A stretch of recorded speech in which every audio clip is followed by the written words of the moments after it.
اعلی حضرت مفتی اعظم حجت الاسلام بریلی تجھے سلام۔ السلام علیکم ورحمۃ اللہ تعالی وبرکاتہ۔ مرکز اہل سنت جامعہ رضویہ منظر اسلام کے یوٹیوب چینل ہم سبق درس نظامی میں آپ کا خیر مقدم ہے۔ پیارے بچوں، جنہوں نے اب تک ہمارے چینل کو سبسکرائب نہیں کیا ہے وہ ضرور سبسکرائب کر لیں اور بیل آئیکن یعنی گھنٹی بھی بجا دیں تاکہ ہر ویڈیو کی نوٹیفیکیشن اطلاع اپلوڈ کرتے ہی آپ تک پہنچ جائے، اور اپنے ساتھیوں سے بھی شیئر کریں، شیئر کرنا نہ بھولیں تاکہ ان کو بھی فائدہ حاصل کرنے کا موقع ملے، اور بات پسند آئے تو لائک بھی کیا کریں اور اپنے قلبی تأثر کو ضرور کمنٹ کر کے بتائیں۔ بسم اللہ الرحمن الرحیم۔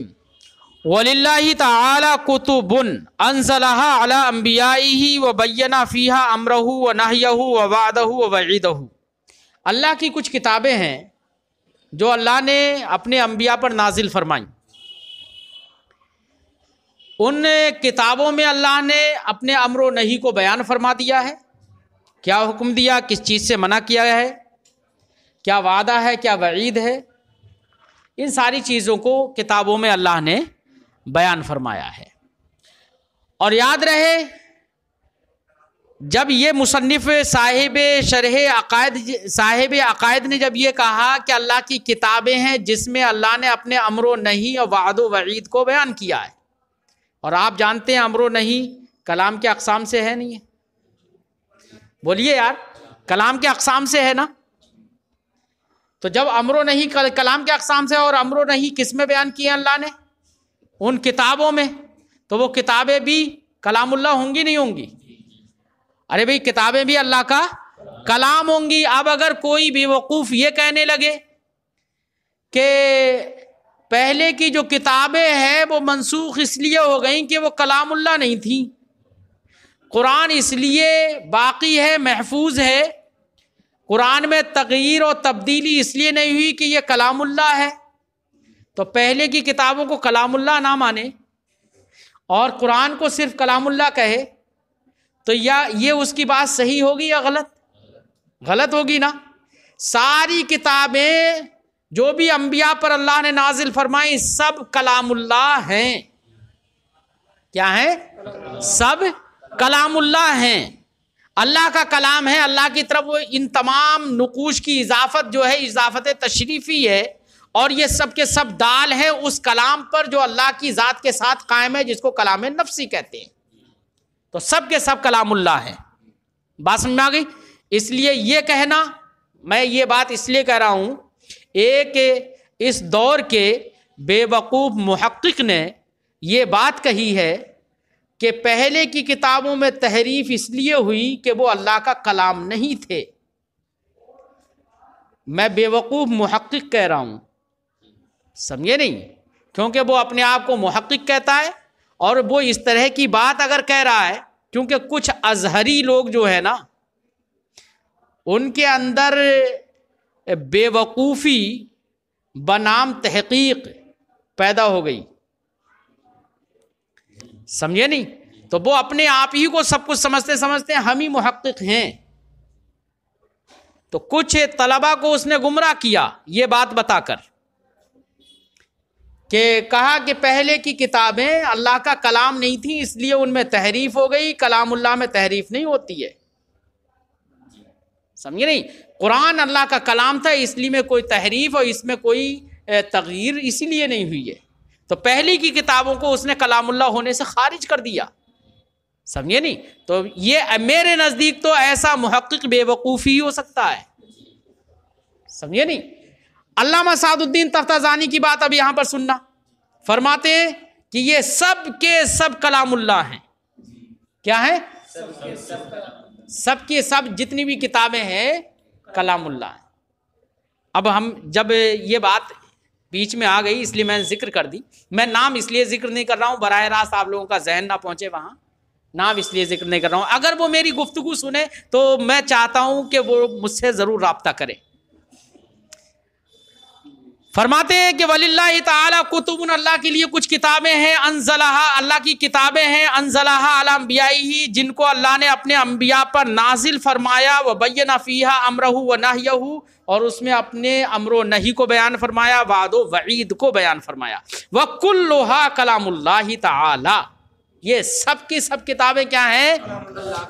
شاید ان بزرگوں کی نظریں دیکھ رہی تھی کہ بعد میں آنے والا محقق ایسے بھی کہے گا، سمجھے نہیں، کہ کوئی ایسا بے وقوف محقق بھی پیدا ہوگا جو یہ کہے گا، اس لیے تاکید کے ساتھ کہا کلھا کلام اللہ، یہ سب کے سب اللہ تعالیٰ کا کلام ہے۔ یہ ساری کتابیں، کتنی کتابیں؟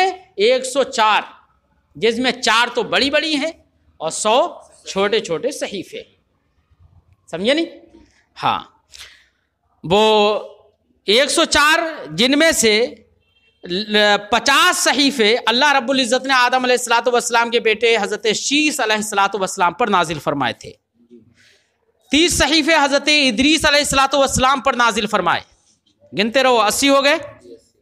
ابراہیم علیہ السلام پر 10 یا حضرت موسیٰ علیہ السلام پر 10 صحیفے نازل فرمائے فرعون کے غرق سے پہلے، اور فرعون کے غرق کے بعد اللہ رب العزت نے حضرت موسیٰ علیہ السلام پر توریت نازل فرمائی، 90 ہو گئے، اور توریت 91۔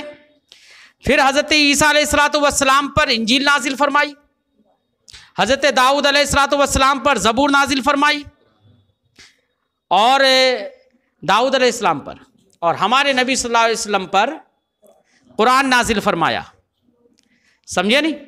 تو کتنے ہوئے یہ؟ 94، اور 10 حضرت ابراہیم علیہ السلام پر، 104 ہو گئے نا۔ اور ہم نے یہاں پر یہ بات ذکر کی کہ حضرت موسیٰ علیہ السلام پر 10 صحیفے نازل فرمائے غرق فرعون سے پہلے۔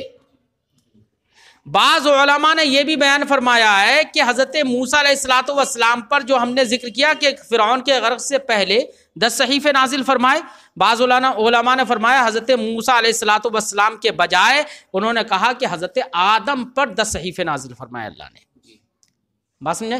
تو کل ہیں 104 کتابیں، جن میں 4 کتابیں جو ہیں وہ بڑی بڑی ہیں، چاہے وہ 4 بڑی بڑی صحیح یا چھوٹے چھوٹے صحیفے صحیح، صاحب کتاب فرماتے ہیں کلھا کلام اللہ، سب کے سب اللہ کا کلام ہے، وہو واحد، اور کلام اللہ ہونے کی حیثیت سے سب کے سب کیا ہیں؟ ایک ہے، واحد ہے۔ نظم کا فرق ہے، کوئی عبرانی میں ہے، کوئی سریانی میں ہے، کوئی عربی میں ہے، کوئی کسی زبان میں ہے، نظموں کا فرق ہے، ورنہ تو سب کے سب کلام اللہ ہیں اور وہ سب کے سب ایک ہیں۔ بات سمجھ میں آئی؟ فرماتے ہیں وَإِنَّمَا التَّعَدُّدُ وَالتَّفَاوُتُ فِي النَّظْمِ، تعدد و تفاوت جو ہے وہ تو نظم مقروء، نظم مسموع میں ہے، نفس کلام میں کوئی تعدد و تفاوت نہیں ہے۔ بات سمجھ میں آئی؟ وَبِهَذَا الْاعْتِبَارِ كَانَ الْأَفْضَلُ، اسی اعتبار سے یعنی نظم مقروء مسموع کے اعتبار سے ان میں افضلیت بھی ہے ایک دوسرے کو، ہے نا؟ قرآن کو کہا جاتا ہے یہ سب سے افضل ہے نظم عربی کی وجہ سے، ہے نا؟ کیونکہ عربی اہل جنت کی زبان، سید الانبیاء کی زبان، سمجھے نہیں؟ تو نظم عربی کی وجہ سے قرآن کو ساری کتابوں پر فضیلت حاصل ہے، کلام الہی ہونے کی حیثیت سے نہیں، کلام الہی تو سب ہیں، اس نظم کے اعتبار سے فضیلت میں تفاوت ہے۔ ارے قرآن خود نظم عربی ہے پورا قرآن، لیکن قرآن میں بھی بعض صورتوں کو بعض پر فضیلت ہے، کسی صورت کے بارے میں کہا گیا کہ یہ نصف قرآن ہے، کسی صورت کے بارے میں کہا گیا کہ یہ قلب قرآن ہے نا؟ کسی کے بارے میں فرمایا گیا کہ 3 مرتبہ اگر قرات کر لی تو پورے قرآن کا ثواب ہے۔ کیوں؟ وجہ کیا ہے؟ یا تو حروف ان میں زائد ہیں، یا یہ کہ اللہ کی وحدانیت اور اللہ کی صفات کا ذکر ہے، تو اس ذکر اور نظم کے اعتبار سے فضیلت کا تفاوت ہے، کلام ہونے کی حیثیت سے تفاوت نہیں ہے یہ فضیلت میں، بلکہ نظم کے اعتبار سے۔ فرماتے ہیں وَبِهَذَا الْاعْتِبَارِ، اسی اعتبار سے کان الافضل هو القرآن، افضل وہ قرآن ہے۔ ثم التوراۃ، پھر توریت، پھر انجیل، پھر زبور، کما ان القرآن کلام واحد، جیسے کہ قرآن پورا کلام واحد ہے، لا یتصور فیہ تفضیل، کلام ہونے کی حیثیت سے اس میں تفضیل متصور نہیں ہے، ثم باعتبار القراءۃ والکتابہ، لیکن پھر قراءت اور کتابت کے اعتبار سے یجوز و جائز ہے ان یکون بعض السور افضل، کہ بعض صورتیں افضل ہوں بعض سے، ہے نا، کما ورد فی الحدیث، جیسے کہ حدیث پاک میں وارد ہے کہ نبی کریم صلی اللہ علیہ وسلم نے فرمایا ان لکل شیء قلبا وقلب القرآن یاسین، کہ ہر شے کے لیے قلب ہوتا ہے اور قرآن کا قلب کیا ہے؟ یاسین ہے نا، تو یاسین کو قلب قرآن کہا گیا۔ ایسے ہی نبی کریم صلی اللہ علیہ وسلم نے فرمایا اذا زلزلت تعدل نصف القرآن، اذا زلزلت الارض زلزالہا، یہ جو آیت جو ہے، یہ جو سورت جو ہے، یہ نصف قرآن کے برابر ہے۔ تو یہاں پر یہ کس اعتبار سے ہے؟ کلام کے اعتبار سے نہیں، نظم کے اعتبار سے۔ اسی طریقے سے بہت ساری روایتیں ہیں۔ فرماتے ہیں ثم و حقیقت التفضیل، تفضیل کی حقیقت یہ ہے کہ ان قراءتہ افضل، کلام افضل نہیں، اس کی قراءت افضل ہے۔ اب کیوں ہے قراءت افضل؟ لما انہ انفع، یا تو اس لحاظ سے افضل ہے کہ وہ نفع بخش زیادہ ہے، زیادہ نفع بخش ہے، کوئی لوگوں کو زیادہ فائدہ دیتی ہے نا، اور ذکر اللہ تعالی فیہ اکثر، یا اللہ کا ذکر اس میں زیادہ ہے، اللہ کی وحدانیت، اللہ کی صفات اور اس کی ذات کے تعلق سے گفتگو ہے نا۔ ثم الکتب قد نسخت بالقرآن، پھر ساری کتب 104 میں سے 103 کتابیں منسوخ ہو گئی ہیں قرآن کے ذریعے سے، لیکن منسوخ بالتلاوت، تلاوت منسوخ ہو گئی ہے ان کی، ان کی کتابت منسوخ ہو گئی، کتابت بھی منسوخ ہو گئی، لوگوں نے کتابت میں خود سے ہی تحریف کر ڈالی۔ پھر تو قرآن کے ذریعے سے ان کی تلاوت منسوخ، ان کی کتابت منسوخ، اور بعض احکام بھی منسوخ۔ ہاں بعض احکام باقی ہیں، کیا ہیں؟ بعض احکام باقی ہے، منسوخ نہیں ہوئے، لیکن ہمارے نزدیک وہ احکام باقی ہیں اور ان احکام پر عمل کیا جاتا ہے جن احکام کے متعلق ہماری شریعت میں یا تو اللہ نے ان کو بیان کر دیا یا نبی کریم صلی اللہ علیہ وسلم نے اس کو بیان کر دیا، یا جن احکام کے بارے میں شریعت نے ہمارے یہ بیان کر دیا کہ یہ حکم فلاں شریعت میں تھا اور اس میں بھی باقی رہے گا، اس میں بھی امت محمدیہ کے لیے بھی وہ حکم ہے، سمجھے نہیں؟ مطلقاً احکام امم سابقہ جو ہیں ہمارے لیے دلیل نہیں ہے، صرف وہی دلیل ہے جس کو شارع نے، چاہے نبی ہو یا اللہ ہو، انہوں نے ہمارے لیے ان احکام کو بیان کر دیا ہے، سمجھے نہیں؟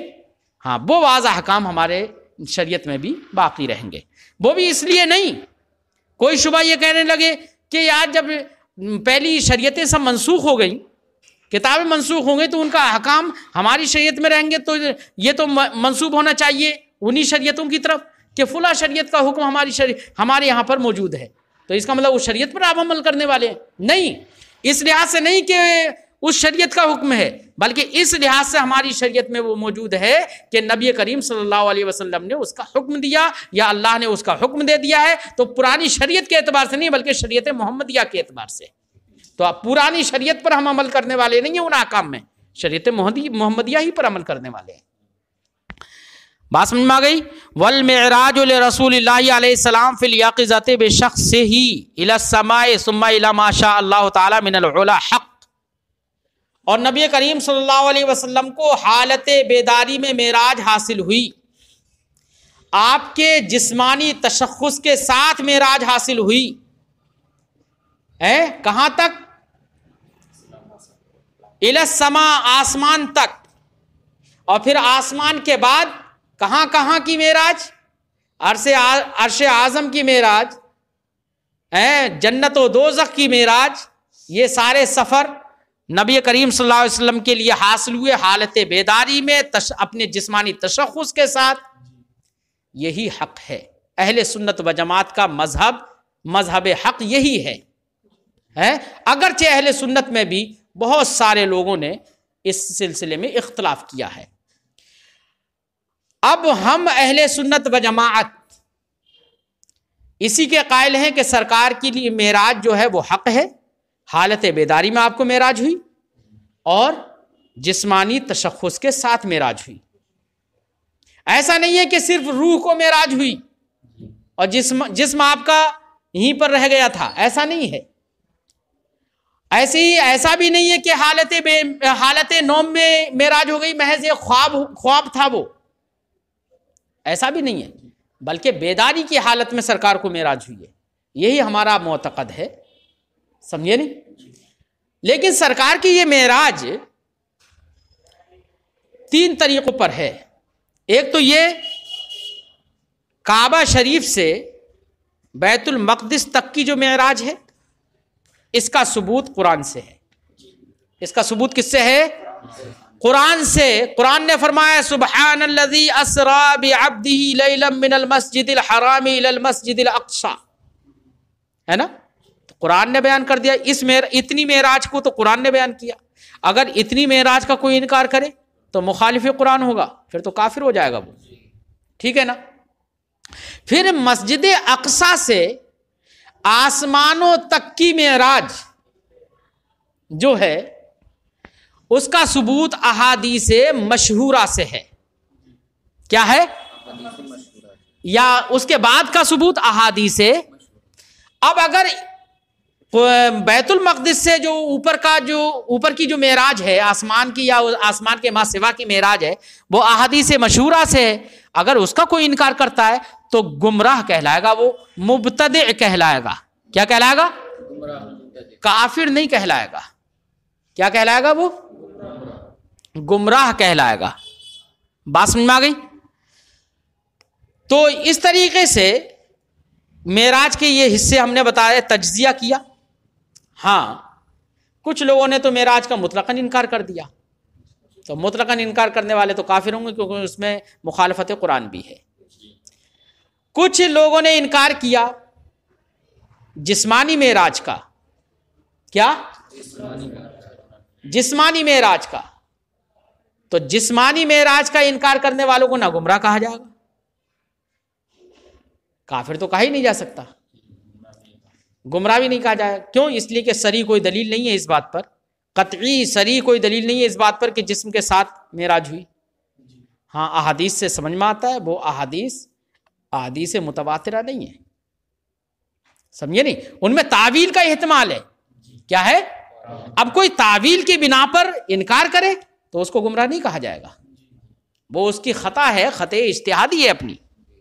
اسی وجہ سے بہت سارے صحابہ کرام اس کے قائل تھے کہ سرکار کو جو معراج ہوئی ہے وہ معراج جسمانی ہوئی ہے۔ جمہور صحابہ اسی کے قائل ہیں، اگرچہ کچھ صحابہ اس کے بھی قائل ہیں کہ سرکار کو جسمانی معراج نہیں بلکہ روحی معراج ہوئی ہے، جیسے حضرت عائشہ بھی اسی کی قائل ہیں، سمجھے نہیں؟ کچھ صحابہ اس کے قائل ہیں کہ سرکار کو معراج حالت بیداری میں ہوئی، اور کچھ صحابہ اس کے بھی قائل ہیں کہ سرکار کو معراج حالت بیداری میں نہیں، وہ تو ایک رؤیا صالحہ تھا، ایک خواب تھا۔ بات سمجھ میں آ گئی؟ ہاں، تو ایسے چونکہ تعویل کا احتمال ہے، جو دلائل ہم پیش کریں گے ان دلائل میں تعویل کا بھی احتمال ہے، اس لیے گمراہ نہیں کہا جا سکتا ہے۔ بات سمجھ میں آ گئی؟ یہ چند قول ہیں معراج کے سلسلے میں۔ ایک قول جمہور کا قول کیا ہے کہ سرکار کو حالت بیداری میں معراج ہوئی، جسمانی معراج ہوئی۔ حضرت عائشہ کا قول یہ ہے کہ جسمانی معراج نہیں ہوئی، روحانی معراج ہوئی، ہے نا؟ کچھ صحابہ کا کہنا یہ ہے کہ سرکار کو حالت بیداری میں معراج نہیں ہوئی بلکہ حالت نوم میں معراج ہوئی، یعنی وہ رؤیا صالحہ ایک اچھا خواب تھا۔ یہ قول ہے، ہر ایک کی اپنی اپنی دلیل ہے، استدلال بھی پیش کیا ہے۔ کیا ہے استدلال؟ وہ ہم وہیں پر پیش کر دیں گے، خلاصہ ذہن میں آ گیا نا؟ فرماتے ہیں والمعراج لرسول اللہ صلی اللہ علیہ وسلم فی الیقظۃ بشخص ہی، سرکار دو عالم صلی اللہ علیہ وسلم کے لیے معراج حالت بیداری میں ہوئی ہے، بے شخص ہی، آپ نے تشخص جسمانی کے ساتھ ہوئی ہے۔ کہاں تک ہوئی ہے؟ الی السماء، آسمانوں تک ثم الی ما شاء اللہ، پھر آسمانوں کے بعد جدھر بھی اللہ نے چاہا وہاں تک ہوئی ہے. من اللہ، جو بھی بلندیوں تک اللہ نے ان کی معراج کو چاہا وہاں تک معراج ہوئی ہے. حق والمعراج لرسول اللہ فی هذه الاحوال حق، ان حالات میں ایسے اللہ کے رسول کی معراج حق ہے، ثابت ہے. حق میں بمعنی ثابت بالخبر المشہور، ثابت ہے خبر مشہور سے. حتی ان منکرہ یکون مبتدعا، یہاں تک کہ اس کا منکر کا انکار کرنے والا گمراہ ہوگا، مبتدع ہوگا. وانکارہ وادعاء استحالتہ انما یبتنی علی اصول الفلاسفہ، فلاسفہ نے تو معراج کا انکار ہی کر دیا، بالکل لیا. تو فرماتے ہیں کہ معراج کا انکار کرنا اور معراج کے محال ہونے کا دعویٰ کرنا انما یبتنی علی اصول الفلاسفہ، یہ فلاسفہ کے اصول پر مبنی ہے. فلاسفہ نے کہا کہ یار آسمانوں کی بات کیسے ہو جائے گی کہ آسمانوں میں تو خرق و التیام جائز ہی نہیں ہے. کیا نہیں ہے؟ پڑھا ہے نا ہدایت الحکمت میں کہ خرق و التیام جائز نہیں ہے فلاسفہ کے نزدیک. تو جب خرق و التیام ہی جائز نہیں، آسمان پھٹ نہیں سکتا، جڑ نہیں سکتا، تو آسمان کے بعد چوتھے آسمان، ساتویں آسمان، عرش بری اور یہ تمام پر معراج کیسے ہو سکتی ہے؟ اس لیے فلاسفہ نے کہا کہ جب خرق و التیام جائز نہیں ہے تو معراج نہیں ہے، معراج کا انکار کر دیا، معراج محال. ہم کہہ رہے ہیں یہ تمہارے اصول پر ہے کہ خرق و التیام محال ہے، اصول اسلامیہ پر خرق و التیام محال نہیں ہے. کیسے خرق و التیام محال ہو؟ اللہ رب العزت فرماتا ہے کہ قُلْنَا اهْبِطُوا مِنْهَا جَمِيعًا، ایسی اس سے تھوڑا اور پہلے پڑھو آیت کریمہ. وَإِذْ قُلْنَا لِلْمَلَائِكَةِ اسْجُدُوا لِآدَمَ فَسَجَدُوا إِلَّا إِبْلِيسَ أَبَى وَاسْتَكْبَرَ وَكَانَ مِنَ الْكَافِرِينَ. وَقُلْنَا يَا آدَمُ اسْكُنْ أَنْتَ وَزَوْجُكَ الْجَنَّةَ فَكُلَا مِنْهَا رَغَدًا حَيْثُ شِئْتُمَا وَلَا تَقْرَبَا هَذِهِ الشَّجَرَةَ فَتَكُونَا مِنَ الظَّالِمِينَ. یہاں تک پورا بیان ہے کس کا کہ جنت میں رہو، جنت میں یہ کھاؤ پیو اور درخت کے پاس مت جاؤ. مفہوم یہ ہے، ترجمہ نہیں کر رہا ہوں میں ابھی، ہے نا. پھر اس کے بعد کیا ہوا؟ فَأَزَلَّهُمَا الشَّيْطَانُ فَأَزَلَّهُمَا الشَّيْطَانُ عَنْهَا فَأَخْرَجَهُمَا مِمَّا كَانَا فِيهِ، ہے نا. ان کو نکال دیا، اس سے جنت میں تھے نا، بڑے عیش و آرام کے ساتھ تھے، اس سے نکال دیا اللہ نے. شیطان نے برگلا دیا اور شیطان نے لغزش میں مبتلا کر دیا، ہے نا. اب اس کے بعد کیا ہوا؟ قُلْنَا اهْبِطُوا بَعْضُكُمْ لِبَعْضٍ عَدُوٌّ، یہی ہے نا کہ ہم نے کہا اتر جاؤ، بعض کے لیے تم بعض کے لیے دشمن ہو. شیطان نے دشمنی پوری کر لی ہے، لغزش کروا دی. اب اس کے بعد کیا فرمایا اللہ نے؟ وَلَكُمْ فِي الْأَرْضِ مُسْتَقَرٌ وَمَتَاعٌ إِلَىٰ حِينٍ. ایک تم زمین میں اتر جاؤ، زمین میں تمہارے لیے استقرار بھی ہے، ٹھہرنا بھی ہے، اور ایک زمانے تک اس میں لطف اندوز ہونا بھی ہے. زمین پہ اتر جاؤ. کہاں سے اتر رہے ہیں؟ جنت سے. کہاں؟ زمین پر. اور جنت کے بارے میں کہا گیا جنت المأویٰ، سدرۃ المنتہا کے پاس کیا ہے؟ جنت المأویٰ کس کے پاس ہے؟ سدرۃ المنتہا کے پاس. اور سدرۃ المنتہا کہاں ہے؟ 7ویں آسمان پر. تو 7ویں آسمان سے زمین پہ اتر رہے ہیں، اللہ فرما رہا ہے. تو کیسے اتر رہے ہیں بھئی اگر خرق و التیام محال ہوتا تو؟ ارے بولو، خرق و التیام محال ہوتا تو کیسے اتر رہے ہیں بھائی؟ اس کا مطلب یہ ہے کہ یہ اصول فلاسفہ پر محال ہے، ہمارے اصول اسلامیہ پر محال نہیں ہے. مزید تفصیل کے لیے اعلیٰ حضرت علیہ رحمت و رضوان کا رسالہ پڑھو، الکلمۃ الملہمہ. اعلیٰ حضرت نے اس میں بڑی تحقیق سے پیش کیا ہے اس بات کو کہ خرق و التیام یہ محال نہیں ہے. تو قصہ آدم تو پورا دلیل ہے اس بات پر کہ خرق و التیام محال نہیں ہے. ٹھیک ہے. فرماتے ہیں اس کا انکار کرنا اور اس کے محال ہونے کا دعویٰ کرنا انما یبتنی علی اصول الفلاسفہ، اصول فلاسفہ پر یہ تو مبنی ہے. وَإِلَّا، ورنہ تو فالخرق والالتیام علی السماوات جائز، ورنہ تو آسمان و زمین پر خرق و التیام جائز ہے. پوری دلیل میں نے بیان کر دی ہے اجمالاً. والاجسام متماثلۃ یصح علی کل ما یصح علی الاخر. یہ اس بات پر اور ایک دلیل ہم نے تو قرآن پاک سے دلیل دے دی خرق و التیام کے جواز کی. ایک عقلی دلیل دے رہے ہیں کریں کہ یار آسمان جو ہے وہ بھی تو ایک جسم ہے نا. اب زمین پہ جو اجسام ہے ان میں سے کسی کو اٹھا کے دیکھ لو, ان میں خرق و التیام ہوتا ہے نہیں ہوتا ہے؟ اور جب جسم ہونے میں سب برابر ہے, آسمان بھی ایک جسم ہے, تو جو خرق و التیام جب اس جسم میں جائز ہے تو اس جسم میں کیوں محال ہوگا بھائی, ہے نا. اور دوسری چیز کیا ہے, یہ سب کی سب اللہ کی مخلوق ہے. اللہ قادر مطلق ہے, وہ اپنی قدرت جہاں پر چاہے وہ اپنی قدرت سے جو چاہے پیدا کر دے, سمجھے نہیں. تو جس کو تم محال سمجھ رہے ہو اللہ کی بارگاہ میں وہ بھی محال نہیں ہے, وہ چاہے, تم تو محال سمجھ رہے ہو آسمان و زمین کا خرق و التیام, لیکن وہ چاہے تو اسی کو خرق و التیام واقع فرما دے, تو اس کی قدرت سے کیا بعید, سمجھے نہیں. اس لیے یہ دلیلیں دیتے ہیں. فرماتے ہیں والاجسام متماثلہ, سارے اجسام ایک دوسرے کے متماثل ہیں. یصح علی کل ما یصح علی الاخر, ہر جسم پر وہ صحیح ہے جو دوسرے جسم پر صحیح ہے. تو دنیا کے سارے اجسام میں خرق و التیام ہوتا ہے تو آسمان میں بھی خرق و التیام ہوگا, ہماری نگاہوں کے سامنے ادھر ہوتا ہے. واللہ تعالیٰ, تیسری دلیل ہے اللہ تعالیٰ قادر ہے ممکنات, سارے ممکنات پر ہے. تم محال سمجھ رہے ہو, یہ تمہاری بے وقوفی ہے. تمہاری عقل میں جو محال ہے کوئی اس سے لازم تھوڑی آتا ہے کہ عند اللہ بھی وہ محال ہے, وہ ممکن ہے. اللہ رب العزت سارے ممکنات پر قادر ہے, تو خرق و التیام بھی ممکنات میں سے ہے, اس پر بھی قادر ہے.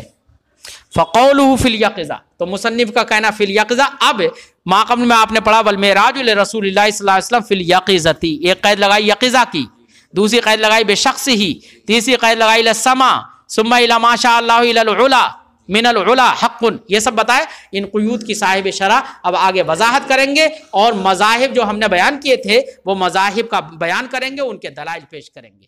ٹھیک ہے نا.